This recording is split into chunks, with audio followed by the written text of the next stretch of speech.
Praise the Lord. आप सभी को जय मसीह की। और आज के सुंदर समय में आप सभी का आज के डेली डिवोशन में हम प्रभु यीशु मसीह के नाम में आपका वेलकम करते हैं और प्रभु को धन्यवाद दें कि प्रभु ने ये समय हमें दिया है कि हम मिलकर प्रभु की आराधना कर सकें, प्रभु को धन्यवाद दे सकें। Praise the Lord. आइए हम प्रार्थना करें। धन्यवाद धन्यवाद धन्यवाद खुदावन, प्रभु जी आपके चरणों में आए हैं।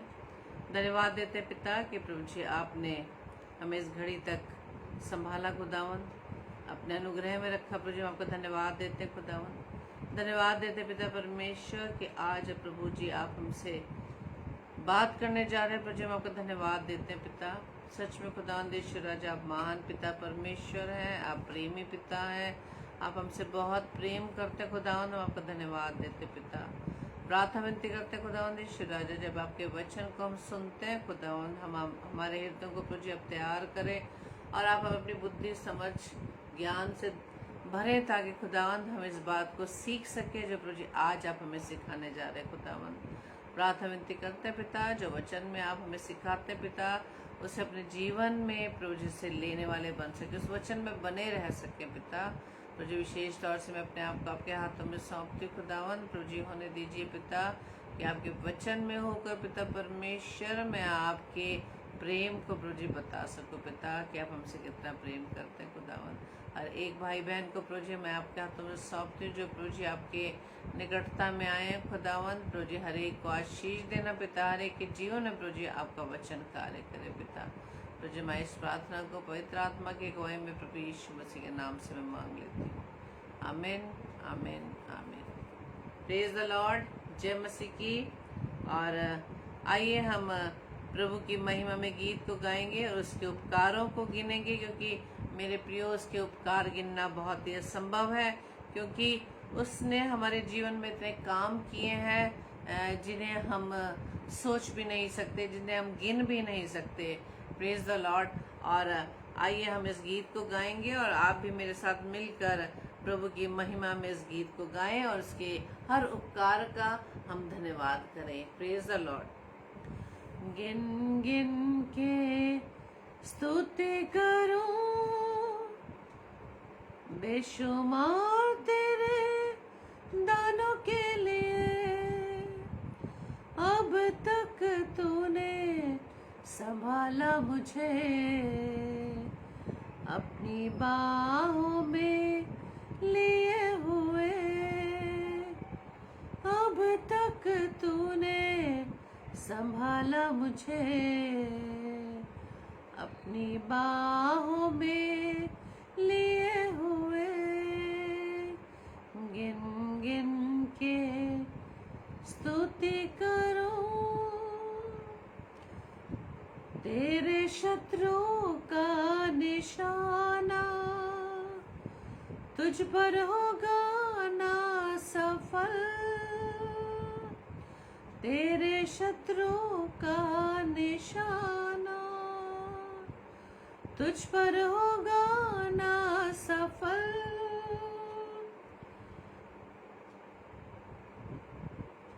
आँखों की पुतली जैसे वो रखेगा तुझे हर पल, आँखों की पुतली जैसे वो रखेगा तुझे हर पल। गिन गिन के स्तुति करूं बेशुमार तेरे दानों के लिए, अब तक तूने संभाला मुझे अपनी बाहों में लिए हुए, अब तक तूने संभाला मुझे अपनी बाहों में लिए हुए। आंधियां बन के आए जिंदगी के फिक्र,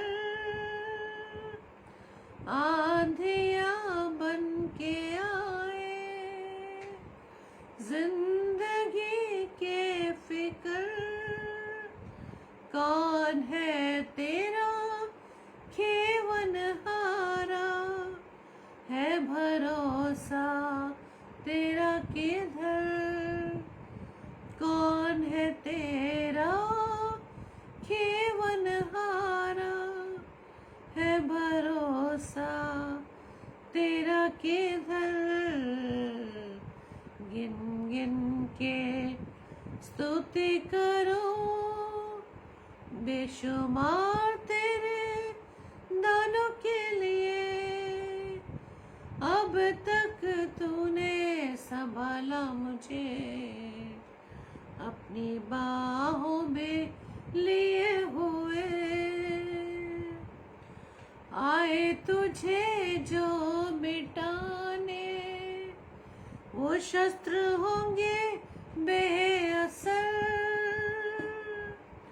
आए तुझे जो मिटाने, वो शस्त्र होंगे बेअसर। तेरा रचने वाला तुझ पर रखता है अपनी नजर। तेरा रचने वाला तुझ पर रखता है अपनी नजर। गिन गिन के स्तुति करो, बेशुमार तेरे दानों के लिए। अब तक तूने संभाला मुझे, अपनी बाहों में लिए हुए। अब तक तूने संभाला मुझे, अपनी बाहों में लिए हुए। अपनी बाहों में लिए हुए, अपनी बाहों में लिए हुए। Praise the Lord. आपको सबको जय मसीह की। और हम प्रभु का धन्यवाद दें कि प्रभु ने ये अवसर दिया है कि हम प्रभु के साथ जुड़ पाए हैं। Praise the Lord. आप हमारे साथ नहीं, आप प्रभु के साथ जुड़ने पाए हैं। हम प्रभु को बहुत बहुत धन्यवाद दें, क्योंकि प्रभु चाहता है उसके बच्चे उसके पास आकर उसके वचन को सुनकर इस संसार में रहकर हम क्या रहें, हम सुरक्षित रहें, पवित्र रहें। Praise the lord. और जो रोज हमें वचन के माध्यम से जो बातें सिखाता है मेरे प्रियो, हमें जरूरी है कि उन्हें अपने अपने आप में अपने अंदर उसको एक्सेप्ट कर सके, उस पर चलने वाले बन सके। Praise the Lord. तभी हमारा जो जीवन है वो प्रभु के योग्य बन पाएगा। Praise the lord. और praise the lord. Sister Rohini, आपको भी प्रभु बहुत आय से आशीष दे आपके इस डिवोशन के लिए, जो आप इतने देर तक भी, रात की इतनी देर तक भी और प्रभु के साथ जुड़ती हैं। प्रभु को आपको बहुत आय से आशीष दे आपके इस प्रेम के लिए। प्रभु आपको बहुत आय से आशीष दे। सिस्टर शिरीन डेविड और भी जितने भाई बहन इस समय हमारे साथ जुड़े हैं, प्रभु आप सभी को बहुत आय से आशीष दे। आज का वचन जो पाया जाता है 1 कुरिन्थियों उसके 4 अध्याय के 5 पद में, हम अपनी बाइबल खोल कर से पढ़ सकते हैं। 1 कुरिन्थियों अध्याय 4 और पद 5 में इस प्रकार से लिखा है, सो जब तक प्रभु ना आए समय से पहले किसी बात का न्याय ना करो। Praise the Lord. सो जब तक प्रभु ना आए समय से पहले हमें किसी बात का न्याय नहीं करना। आज प्रभु का वचन हमें बताता है, क्योंकि हम स्वयं अपने आप को एक न्यायी बना देते हैं, हर एक की बातों का हम न्याय करने लगते हैं। लेकिन प्रभु का वचन क्या कह रहा है, तो जब तक प्रभु न आए, क्योंकि न्याय करने का अधिकार मुझे और आपको नहीं दिया गया है, बल्कि प्रभु परमेश्वर जो सर पर विराजमान है उसे ही यह अधिकार है न्याय करने का। Praise the Lord. क्योंकि हम मनुष्य एक दूसरे का न्याय करते हैं, एक दूसरे पर दोषारोपण करते हैं, और जो भी कोई किसी प्रकार का कार्य करता है या काम करता है उसमें हम दोष निकालने लगते हैं या उनमें बुराई ढूंढने लगते हैं और उन्हें बहुत सी एडवाइस देने लगते हैं कि ऐसा नहीं, ऐसा करो, ऐसा नहीं, ऐसा करो, ऐसा नहीं करोगे तो ऐसा हो जाएगा। लेकिन प्रभु हमें याद दिला रहा है हम न्यायी न बने किसी का, क्योंकि हम न्यायी नहीं है, हम न्याय करने वाले नहीं है, क्योंकि हमारे समान हमारे भाई बहन है, उनके समान हमारी लाइफ भी है। और हम अक्सर ये देखते हैं, हम जिस बात के लिए एडवाइस देते हैं उन्हीं कामों को हम स्वयं भी करते हैं। लेकिन परमेश्वर कहता है कि जब तक प्रभु ना आए, जब तक प्रभु यीशु मसीह का आगमन, दोबारा आगमन ना हो, तब तक परमेश्वर कहता है न्याय मत करना किसी का, क्योंकि न्याय का दिन तो आएगा। न्याय करने का अधिकार सिर्फ परमेश्वर को है, और परमेश्वर ही हम सबका न्याय करेगा। हम मनुष्य, हम बिना बात से एक दूसरे के न्यायी बन बैठते हैं, प्रेज द लॉर्ड। लेकिन परमेश्वर का वचन क्या कहता है कि जब वो आएगा और न्याय करेगा, न्याय के सिंहासन पर बैठेगा, वहां लिखा है वही तो अंधकार की छिपी हुई बातें ज्योति में दिखाएगा। हम मनुष्य बहुत सी अपनी बुराइयों को, अपने पापों को एक दूसरे से छिपा तो लेते हैं, लेकिन प्रभु का जब वो दिन आएगा न्याय का, तब हरेक की वो छिपी हुई बातें वो खुल जाएंगी। वो छिपी हुई बातें जो हमने मनुष्य से छिपा रखी है, परमेश्वर उनका न्याय करेगा और मनों की मतियों को प्रकट करेगा। मतियों यानी कि हमारे सारे उन विचारों को जो हम दूसरों के प्रति रखते हैं, उनको वो प्रकट करेगा। हम बेशक अपने सामने वाले के सामने हम अपने आप को बहुत अच्छा रिएक्ट करते हैं, अपने आप को अच्छा दिखाते हैं कि हम उसके कितने वेलफेयर हैं, हम उनका कितना भला चाहते हैं। उनको बहुत सी नसीहत हम देने लगते हैं, बहुत सी एडवाइस देने लगते हैं कि नहीं भाई ऐसा कर लो, ऐसा कर लो। लेकिन जैसे ही वो हमारे पास से चले जाते हैं, हम उनकी बुराई करने लगते हैं। इसलिए परमेश्वर का वचन क्या कहता है, जब परमेश्वर आएगा, न्याय के सिंहासन पर बैठेगा और उसे ये अधिकार है हम सब का न्याय करने का। वहाँ लिखा है कि वो छिपी हुई बातों को ज्योति में दिखाएगा और मन की मतियों को प्रकट करेगा। तब परमेश्वर की ओर से हर एक की प्रशंसा होगी। किसकी प्रशंसा होगी? हर एक की, जो प्रभु में विश्वास रखते हैं, जो प्रभु के वचन पर चलने वाले हैं। Praise the Lord. क्योंकि वचन कहता है 2 कुरिन्थियों 10:18 में कि जो कोई अपनी बढ़ाई करता है, क्योंकि जो अपनी बढ़ाई करता है वो नहीं, परंतु जिसकी बढ़ाई प्रभु करता है वही ग्रहण किया जाता है। किसकी प्रशंसा करेगा प्रभु?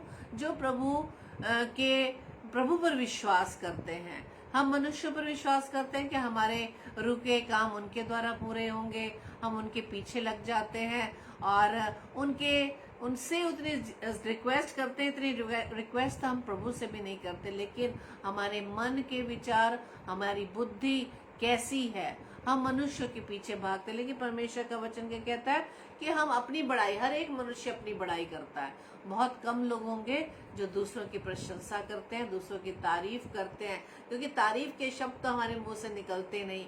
बेशक उनकी कमियों को निकालने के लिए हमारा मुंह खुलता है और उनकी बुराई करते हैं, उनकी निंदा करते हैं। वो भी कब? जब वो हमारे साथ नहीं होते। उनके सामने तो हम उनकी बड़ाई करते हैं, लेकिन हम उनकी पीठ होते ही उनकी बुराई करने लगते हैं। लेकिन परमेश्वर का और अपनी बढ़ाई, अपनी प्रशंसा हम पहले करते हैं। मान लीजिए हम दो लोग आपस में बात कर रहे हैं और आपने अपने बारे में कुछ बताना शुरू किया या अपने विचार बताने शुरू करें, प्रभु के साथ आपकी कैसी संगति है, वो जैसे विचार आप मुझसे प्रकट करने लगेंगे तो हमसे वो बर्दाश्त नहीं होता। हमें ऐसे लगता है कि वो अपनी प्रशंसा कर रहा है, वो अपने आप को ज्यादा धर्मी दिखा रहा है, या अपनी संगति हम प्रभु के साथ ज्यादा दिखा रहे हैं, तो उसकी बात को हम वही काट कर अपनी बातों को शुरू करने लग जाते हैं, अपनी प्रशंसा को हम करने लग जाते हैं कि हम भी ऐसे ही हैं, हमारी लाइफ में भी ऐसा ही है। हम उसकी बात को पूरा नहीं सुनते, बल्कि अपने आप को हम ज्यादा उससे बढ़कर दिखाने की कोशिश करते हैं। लेकिन वचन यहाँ कहता है कि जो अपनी बढ़ाई करता है उसको नहीं, वो नहीं, जिसकी बढ़ाई प्रभु करता है वही ग्रहण किया जाता है। आज हमें सोचने की जरूरत है। लेकिन हम क्या दिखाते हैं कि मनुष्य हमें अच्छा समझे, मनुष्य हमारी बढ़ाई करे, मनुष्य हमारे कामों को सराहे, हमारी प्रेज करे, हमारी वाहवाही करे, और हर मनुष्य का यही है।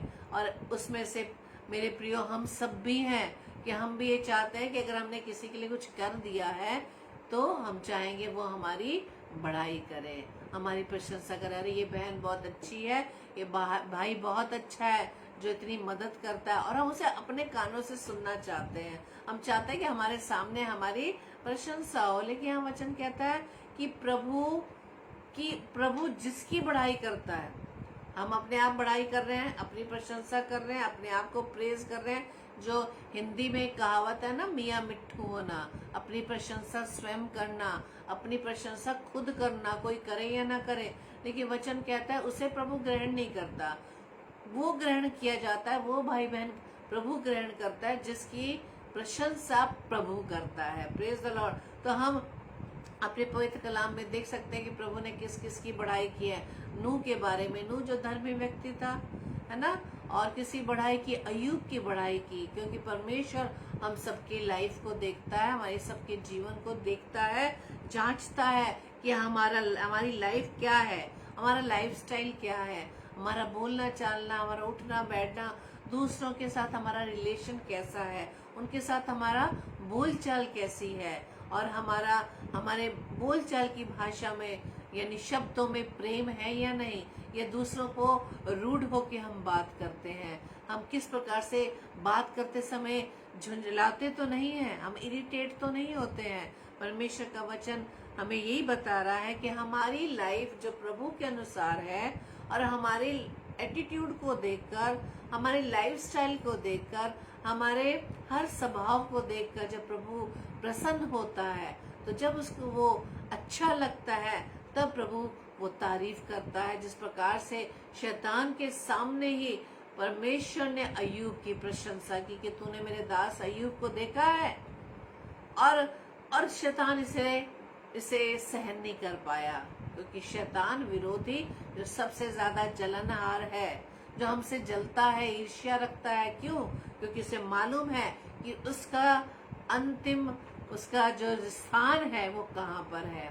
इसीलिए तो वो हमारे विरोध में खड़ा रहता है। वो जानता है कि जब परमेश्वर के वचन को हम पढ़ते हैं, सुनते हैं, वो नहीं चाहता कि हम परमेश्वर के कलाम को सुने, परमेश्वर के वचन में बने रहे, परमेश्वर की संगति में बने रहे। इसलिए वो हमारे ध्यान को भरमाने की कोशिश करता है, किसी की ना किसी विचार के द्वारा, कानों में कुछ कह कर कि तुम ऐसा नहीं कर पाओगे। वो हमारे जीवन की कमियों को, हमारे पापों को हमें बताता रहता है कि तू ऐसा है, तू ऐसी है, तू ये नहीं कर सकता, या तू ये नहीं कर सकती, तू चाहे कितना वचन पढ़ ले, तू कितनी प्रेयर कर रहा है, ये कर रही, तेरी तो प्रार्थना सुनी नहीं जा रही है ना। ऐसे नेगेटिव विचार वो प्रभु के विरोध में हमारे हृदय में डालता है। और हम पढ़ सकते हैं जब दूसरा कुरिन्थियों के 10 अध्याय के 3-4 पद में वहां लिखा है, क्योंकि यद्यपि हम शरीर में चलते फिरते हैं तो भी शरीर के अनुसार नहीं लड़ते, क्योंकि हमारी लड़ाई के हथियार शारीरिक नहीं परंतु गढ़ों को ढा देने के लिए परमेश्वर के द्वारा सामर्थ्य। गढ़ क्या? गढ़ यानी वो विचार जो शैतान हमारे मनों में डालता है परमेश्वर के विरोध में, हमारी लाइफ को वो इतना ऐसा वो हमारे सामने प्रेजेंट करता है कि हम सबसे ज्यादा गुनहगार हैं, पापी हैं, परमेश्वर हमें स्वीकार नहीं करेगा। लेकिन मेरे प्रियो, परमेश्वर हमारा प्रेमी पिता, वो हमें हमारे पापों सहित हमें अपने आप से लिपटाने के लिए तैयार है। लेकिन हम शैतान के हर विचारों का विरोध करें। और वहाँ वचन में आगे लिखा है कि जो विचार, जो कल्पनाएं परमेश्वर के विरोध में विरोधी यानी कि शैतान आपके मनों में डालता है, उन सबको प्रभु यीशु मसीह के नाम से कैंसिल करें, खंडित करें। परमेश्वर ने यह अधिकार दिया है मेरे प्रियो, वचन हमें दिया है, वचन हमारी ढाल है मेरे प्रियो, वचन जीवित है, प्रबल है, प्रेज द लॉर्ड। लेकिन हमें अगर वो परमेश्वर के विरोध में हमारे मनों में ऐसा विचार देता है मेरे प्रियो, आपको यह परमेश्वर ने अधिकार दिया है, आप उसकी हर बातों को कैंसिल करें, आप उसकी हर बातों को मेरे प्रियो कैंसिल करें कि परमेश्वर ने हमें तो वो अधिकार दिया है। हे शैतान, हमारे सामने से दूर हो जा, हे शैतान हमारे सामने से दूर हो जा, प्रेज द लॉर्ड। और परमेश्वर का वचन कहता है कि हमें अपने आप को परमेश्वर के योग्य बनाने की जरूरत है। मनुष्य हमारी प्रशंसा करे या ना करे, लेकिन परमेश्वर की दृष्टि में हमारी लाइफ उसके अनुसार होनी चाहिए। क्योंकि परमेश्वर का वचन रोमियो उसके 2 अध्याय के पहले पद में कहता है कि सो हे दोष लगाने वाले तू कोई क्यों ना हो, तू निरुत्तर है। यानी कि परमेश्वर का वचन हमसे बात करता है, हम दूसरों पर बुराई करते हैं, दूसरों पे दोष निकालते हैं, दूसरों की लाइफ में हम ताका झांकी करते हैं कि उसकी लाइफ में ये है, उसके परिवार में ऐसा, उसके परिवारजन ऐसे हैं, वो ऐसा करता है, वो ऐसा करती है। लेकिन वचन कहता है जो तुम दोष लगाने वाले हो, दूसरों में बुराई ढूंढने वाले हो, परमेश्वर कहता है कि तुम कोई क्यों ना हो, तुम निरुत्तर हो, तुम्हारे पास कोई जवाब नहीं है। क्योंकि जिस बात के लिए हम दूसरों में बुराई ढूंढते हैं उसी बात को हम स्वयं भी करते हैं, और अपनी बात को हम क्या करते हैं, छिपा लेते हैं। हम अपनी बड़ाई अपने आप करने लगते हैं, जब अंदर ही हम जानते हैं, परमेश्वर जानता है कि हम वास्तविक रूप में क्या है। हम दूसरों को सलाह देने के लिए, तो दूसरों को एडवाइस देने के लिए तो हम बिल्कुल आगे रहते हैं, है ना।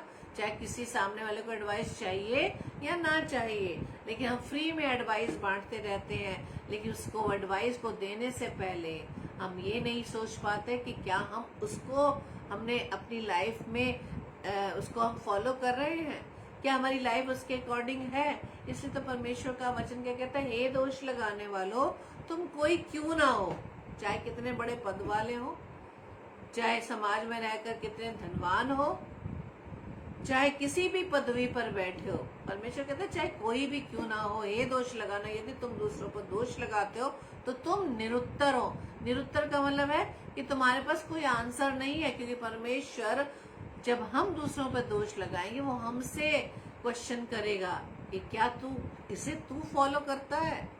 तो दूसरों को तो सलाह देता है, दूसरों को तो हम एडवाइस दे देते हैं, क्या तू इस पे चल रहा है, तू खुद चल रहा है। जैसे फरीसी सदूकी जो व्यवस्था की बातों को तो जानते थे, लेकिन व्यवस्था के एक मात्रा को भी वो फॉलो नहीं करते थे। दूसरों को एडवाइस देते थे, व्यवस्था की बातों को बताते थे, लेकिन वो व्यवस्था की बातों पर नहीं चलते थे। परमेश्वर का वचन क्या कहता है कि जिस बात में तू दूसरे पर दोष लगाता है उसी बात में अपने आप को भी दोषी ठहराता है, इसलिए कि तुझे दोष लगाता है वो काम तू खुद ही करता है। इसलिए परमेश्वर का वचन क्या कहता है कि हमारा विश्वास, हम विश्वास की बातें बहुत करते हैं ना, और दूसरों को हम विश्वास का ज्ञान भी देते हैं। हम पवित्र कलाम से बहुत से हम उदाहरण को भी देते हैं। विशेष तौर से हम अब्राहम के विश्वास की बात करते हैं, लेकिन अब्राहम अपने विश्वास में वो विश्वास योग्य रहा, उसके यही विश्वास उसकी धार्मिकता गिना गया। उसने अपने विश्वास को प्रूव करने के लिए अपने बेटे को वो कुर्बान करने के लिए तैयार हो गया। उसने परमेश्वर से कोई सवाल नहीं किया, उसने परमेश्वर की बात को सुनते ही वो अपने बेटे को कुर्बानी के लिए लेकर चल दिया। और परमेश्वर के इस भक्त, इस दास के द्वारा हमें सीखने की जरूरत है कि सिर्फ खाली बोलना ही नहीं है कि हम विश्वास करते हैं। विश्वास को प्रूव करने के लिए हमें कुछ करना होगा, उसको प्रूव करने के लिए हमें प्रैक्टिकल करना होगा। थ्योरी हम बहुत जानते हैं कि वचन में ये लिखा है, वचन में वो लिखा है, अब्राहम ने ऐसा किया और सारा ने ऐसा किया, नूह ने ऐसा किया, अयूब ने ऐसा किया, और उनके कैरेक्टर के बारे में पढ़कर हम बहुत खुश होते हैं, अंदर से आनंदित होते हैं। लेकिन जब वही चीजें हमें हमारी लाइफ में आती है, उसको करने के लिए हमें वो काम करना पड़ेंगे। मेरे प्रियो, विश्वास योग्य ठहरना पड़ेगा, परमेश्वर के विश्वास योग्य हमें बनना होगा। विश्वास जो परखा हुआ विश्वास, जैसे लिखा है वचन में, पहला पत्रस 1 अध्याय के 7 पद में, सो ये इसलिए है कि तुम्हारा परखा हुआ विश्वास जो आग से ताए हुए नाशमान सोने से भी कहीं अधिक बहुमूल्य है, यीशु मसीह के प्रकट होने पर प्रशंसा और महिमा और आदर का कारण ठहरे। हम कहते हैं ना कि हम विश्वास करते हैं, हम प्रभु पर बहुत विश्वास करते हैं, लेकिन जैसे ही हम बीमार हो जाते हैं और बीमारी कुछ ज्यादा लंबी खिंच जाती है, या ऐसे इकोनॉमिकल प्रॉब्लम्स आ जाती है, बच्चों के एडमिशन, यानी कोई भी काम यदि हमारा नहीं बन पड़ता और हम लगातार प्रार्थना करते जा रहे हैं, लेकिन हमारे प्रार्थना पूरी नहीं हो पा रही, हम क्या होने लगते हैं, हम परमेश्वर से अंदर ही अंदर उससे बात करने लगता है, हे परमेश्वर हमारे साथ ऐसा क्यों हो रहा है। मेरी प्रार्थना का उत्तर तू क्यों नहीं दे रहा है। लेकिन यहाँ वचन के कहता है हमारा परखा हुआ विश्वास। किस प्रकार का विश्वास? परखा हुआ विश्वास। की परख कब होती है? जब हम कामों के द्वारा उसे सिद्ध करके दिखा दे। जैसे आग में सोने को तपाया जाता है, तो हमारा परखा, जब हमारा विश्वास की परख होती है, उसमें जब हम सफल हो जाते हैं, तो परमेश्वर का वचन कहता है उस आग में ताए हुए सोने से भी अधिक बहुमूल्य है। इसलिए जो हमारा परखा विश्वास है, उस विश्वास की परख हो जाती है, तब परमेश्वर का वचन कहता है कि जब प्रभु यीशु मसीह आएंगे, न्याय के सिंहासन पर बैठेंगे, तो हमारा परखा हुआ विश्वास वो परमेश्वर की दृष्टि में प्रशंसा, महिमा और आदर का कारण ठहरेगी। Praise the Lord. वो विश्वास जिसकी प्रशंसा प्रभु करे। Praise the Lord. इसलिए परमेश्वर का वचन कहता है कि तुम प्रभु के आगमन तक हमें धीरज धरने की जरूरत है। हमें प्रभु के आगमन तक दूसरों में बुराई ढूंढने की जरूरत नहीं है, बल्कि अपने जीवन में हमें झांकने की जरूरत है कि हम कहाँ पर असफल है, कहाँ हम फेलियर हैं। Praise the lord. और हम कई बार देखते हैं, हमें प्रभु ने जहाँ जहाँ पर भी समाज में रहकर सेवा करने के लिए रखा है, और हम अक्सर देखते हैं हम अपने कामों पर ध्यान नहीं देते, हम अपने साथियों के कामों पर ध्यान देते हैं कि वो ये क्या कर रहा है, वो क्या कर रही है, कैसे समय में आता है, कैसे समय में नहीं आता। हम उसकी हर चीज का रिकॉर्ड करते हैं, लेकिन अपनी चीजों का रिकॉर्ड नहीं करते। जबकि हमारी परख किस बात पर होगी? हमारे कामों पर। हमारी परख उस बात पर नहीं होगी कि हम दूसरों को कितना नोट करते हैं। नहीं मेरे प्रियो, परमेश्वर की जो परख है वो हमारे कामों के अनुसार होगी।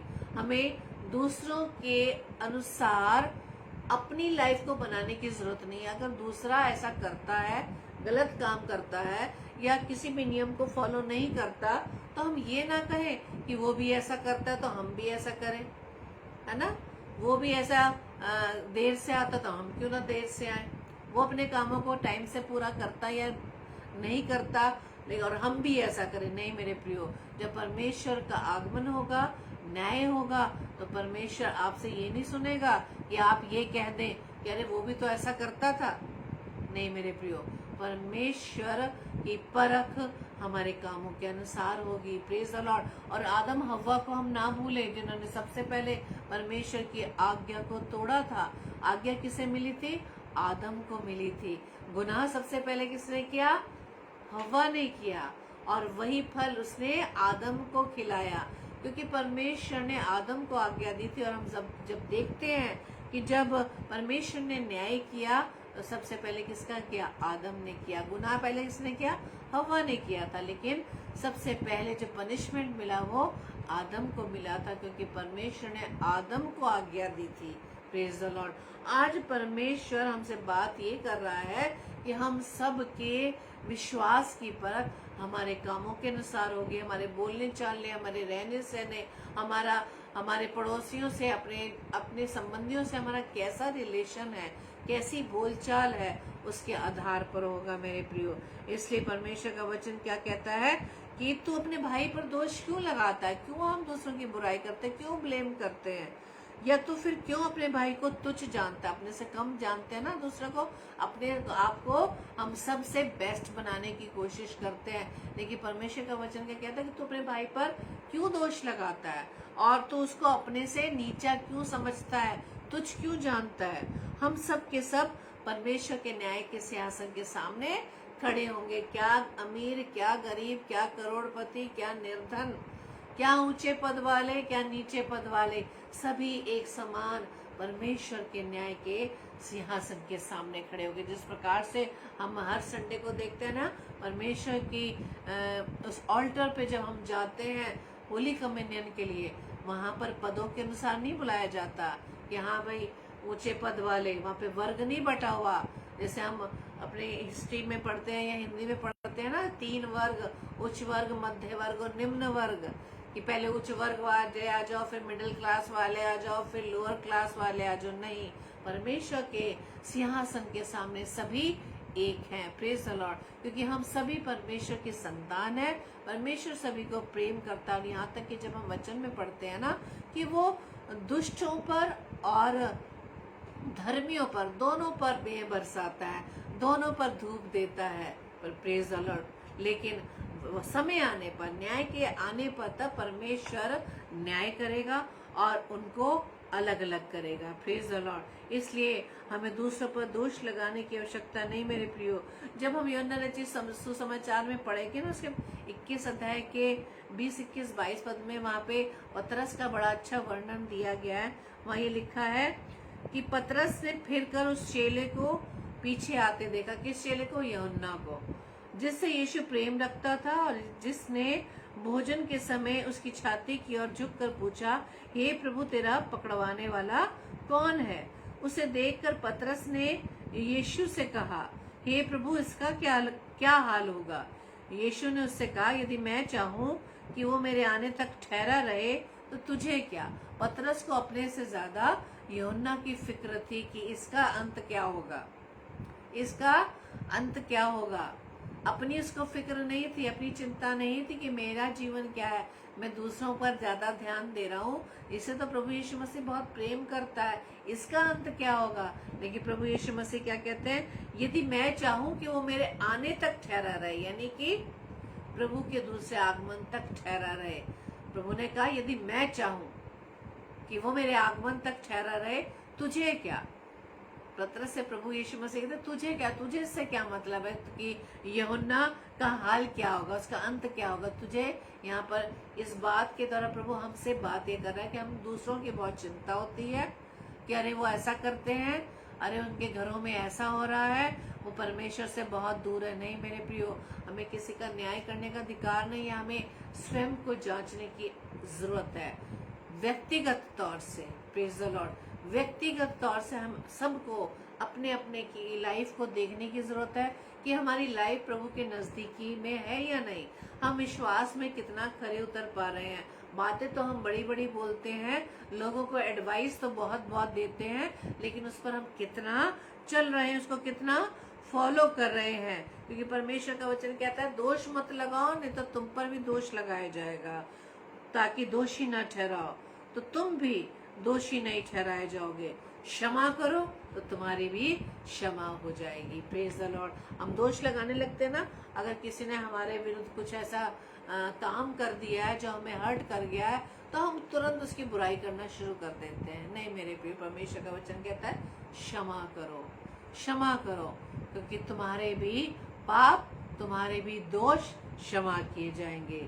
Praise the Lord. क्योंकि प्रकाशित वाक्य एक साथ में लिखा, देखो वो बादलों के साथ आने वाला है और हर एक आंख उसे देखेगी, वरन जिन्होंने उसे बेधा था वो भी उसे देखेंगे। Praise the lord. और पृथ्वी के सारे कुल उसके कारण छाती पीटेंगे। हाँ आमीन। प्रकाशित वाक्य में ये क्या बताया गया कि परमेश्वर प्रभु यीशु मसीह जब बादलों पर आएंगे तो कौन कौन लोग देखेंगे? जिन्होंने उसको स्वीकार नहीं किया, उसके साथ रहते हुए उसकी बातों को नहीं सुना, और जिन्होंने उसे बेधा था, जिन्होंने उसको सताव किया था, जिन्होंने भाला मारा था, उस क्रूस के समय, क्रूस के क्रूसिफिकेशन के समय जो जो उसे दुख पहुंचाया था, वो लोग भी उसे देखेंगे और प्रभु के इस आगमन को याद करेंगे कि हाँ प्रभु का आगमन होना आवश्यक था। लेकिन आज भी हम बहुत से लोग इस बात पर विश्वास नहीं करते कि प्रभु यीशु मसीह का आगमन होगा, क्योंकि हम यही कहते हैं ना, अरे हम तो बहुत समय से सुनते चले आ रहे हैं कि प्रभु यीशु मसीह आएंगे, प्रभु यीशु मसीह आएंगे,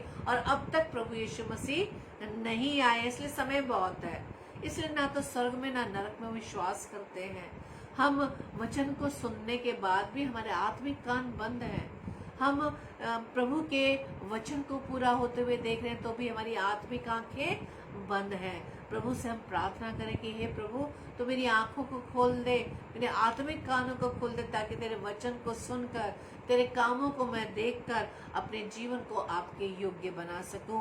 अपने जीवन को जैसा प्रभु तूने आज हमें सिखाया, हम दूसरों में गलतियां न ढूंढे, दूसरों पर दोष न लगाए, बल्कि अपने अंदर की कमियों को हम ढूंढे कि हमारे जीवन में क्या कमी है, क्या ऐसी कमजोरी है, कौन से ऐसे पाप में पड़े हुए हैं कि हम परमेश्वर से कहीं दूर ना हो जाए।